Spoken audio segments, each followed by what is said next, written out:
یہاں بھی روایت مختصر ہے، پورا واقعہ اس طرح ہے کہ ایک مرتبہ نبی کریم سرور عالم صلی اللہ علیہ وسلم حضرت ابو ذر غفاری رضی اللہ تعالیٰ عنہ کے ساتھ کہیں جا رہے تھے۔ ہم صحابہ کرام بھی ہر گلیرہ رنگ و بوئے دیگر ہر صحابی کا الگ رنگ تھا۔ حضرت ابو ذر غفاری رضی اللہ تعالیٰ عنہ جو تھے یہ بھی عاشق زار تھے نبی کریم صلی اللہ علیہ وسلم کے، اور درویش منیش بزرگ تھے۔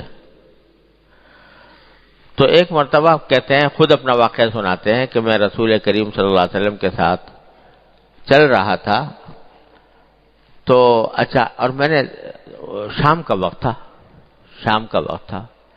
میں حضور کے ساتھ چل رہا تھا، تو آپ نے مجھ سے فرمایا اے ابو ذر یہ سامنے احد پہاڑ دیکھ رہے ہو؟ احد پہاڑ نظر آ رہا ہے؟ اب وہ کہتے ہیں کہ میرے دماغ میں کچھ خیالات آنے شروع ہوئے کہ آپ کیوں پوچھ رہے ہیں یہ احد پہاڑ نظر آ رہا ہے؟ تو ایک دم سے میں نے دیکھا کہ سورج ڈوبنے کے قریب ہے، غروب ہونے کے قریب ہے، اور مجھے خیال یہ آیا کہ جو آپ فرما رہے ہیں کہ احد کے پہاڑ مجھے دکھا رہے ہیں، تو شاید احد کے پہاڑ کے پیچھے یا اس کے پاس کوئی کام کرانے کے لیے مجھے بھیجنا چاہتے ہیں احد پہاڑ کے پیچھے، اسی واسطے مجھ سے پوچھا کہ پہاڑ نظر آ رہا ہے۔ اب مجھے خطرہ ہوا کہ یہ سورج تو ڈوبنے والا ہے، اور اگر آپ نے مجھے بھیجا وہاں احد پہاڑ میں تو سورج کے ڈوبنے سے پہلے میں واپس آ نہیں سکتا، تو کس طرح ہوگا؟ اس ادھڑ بن میں یہ خیالات میرے دل میں آنے لگے کہ اگر آپ نے مجھے احد پہاڑ پر بھیجا کسی کام کے لیے تو غروب آفتاب سے پہلے میں واپس نہیں آ سکوں گا۔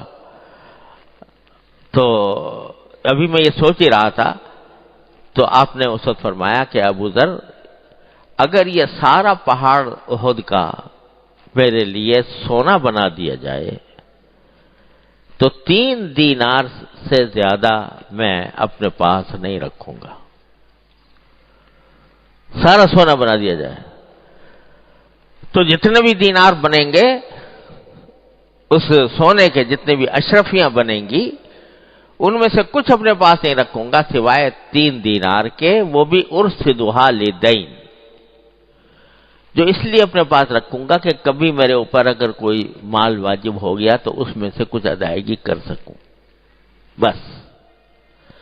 باقی کوئی دینار میں اپنے پاس نہیں رکھوں گا، سارے کے سارے کیا کروں گا؟ تقسیم کر دوں گا لوگوں میں۔ تو اس میں سے ایک بھی میں اپنے پاس نہیں رکھوں گا، سب تقسیم کر دوں گا۔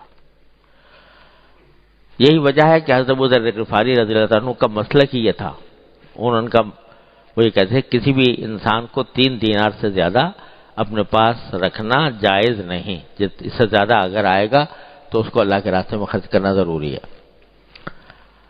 لیکن یہاں رسول کریم صلی اللہ علیہ وسلم نے اپنا بتایا تھا کہ میں ایسا کروں گا، لیکن یہ واجب نہیں کیا کہ دوسرے لوگوں کو بھی ایسا ہی کرنا چاہیے۔ دوسروں کے اوپر تو یہ کہہ دیا بھائی زکوٰۃ واجب ہو گئی، زکوٰۃ ادا کر دی تو بس جو شریعت کا حق تھا وہ ادا ہو گیا، باقی اس سے زیادہ خرچ کرنا لازم نہیں۔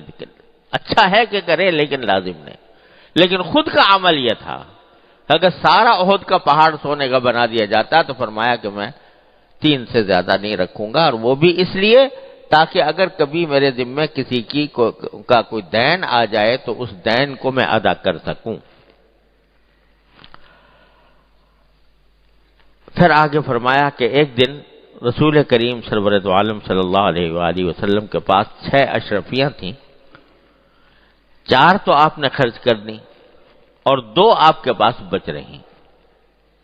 اشرفی جو ہے نا، سونے کے دینار، اور اشرفی ایک چیز ہوتی ہے، تو 6 تھیں سونے کی تھیں، 4 خرچ کر دی اور 2 آپ کے پاس بچ رہی۔ ان کی وجہ سے آپ کو تمام رات نیند نہ آئی کہ 2 اشرفیاں میرے پاس بچی ہوئی ہیں، ابھی تک میں کہیں خرچ نہیں کر سکا، اس کی وجہ سے رات بھر نیند نہیں آئی۔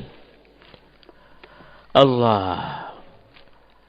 ام المؤمنین حضرت عائشہ صدیقہ رضی اللہ تعالیٰ عنہ نے عرض کیا کہ حضرت معمولی بات ہے، 2 دینار ہیں، رات میں گھر میں رہ گئے ہیں، کوئی ایسی پریشانی کی بات نہیں ہے، معمولی بات ہے، صبح کو ان کو خیرات کر دیجیے گا۔